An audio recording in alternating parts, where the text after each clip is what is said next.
ఈ వీడియో చూశాక మీకెలా అనిపిస్తుందో తెలియదు కానీ నాకు మాత్రం ఈ వీడియో తీసేటప్పుడు ప్యూర్ గూస్ బంప్స్. అస్సలు నిజంగా ఎక్స్పెక్ట్ చేయలేదు హైదరాబాద్కి 200 కిలోమీటర్స్లో ఇంత బ్యూటిఫుల్ టెంపుల్ ఉంటుందని.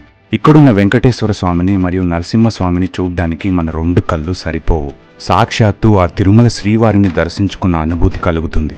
నేను హైదరాబాద్ నుంచి 200 కిలోమీటర్స్ ట్రావెల్ చేసి మీకు ఈ టెంపుల్ని చూపించడానికి వచ్చాను.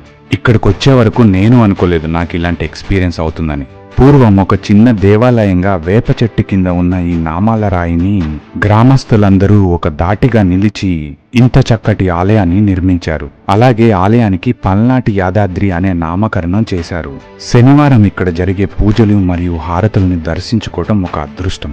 ఈ ఆలయానికి ఒక విశిష్టత ఉంది. చెన్నై, సింగిరికోన మరియు ఈ దేవస్థానంలో మాత్రమే వైకుంఠ నరసింహస్వామిగా శ్రీదేవి, భూదేవి ఇద్దరి అమ్మవార్లతో విలక్షణమైన రూపంతో దర్శనమిస్తారు. అలాగే ఇక్కడ దక్షిణ రంగనాథ స్వామివారు శిఖర దర్శనంతో మోక్షాన్ని అనుగ్రహిస్తారు.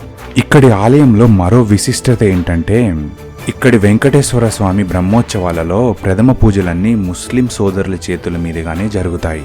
ప్రతి వైకుంఠ, తొలి ఏకాదశి, ధనుర్మాస, వైశాఖ ఉత్సవాలు కన్నుల పండగగా జరుగుతాయి.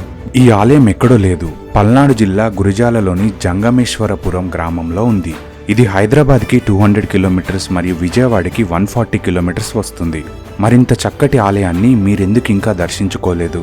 సో ఇంకెందుకు లేట్, ఈ వీడియో నచ్చితే నన్ను ఫాలో అవ్వండి. అలాగే మీ ఫ్రెండ్స్ అండ్ ఫ్యామిలీకి షేర్ చేసి ప్లాన్ చేయండి.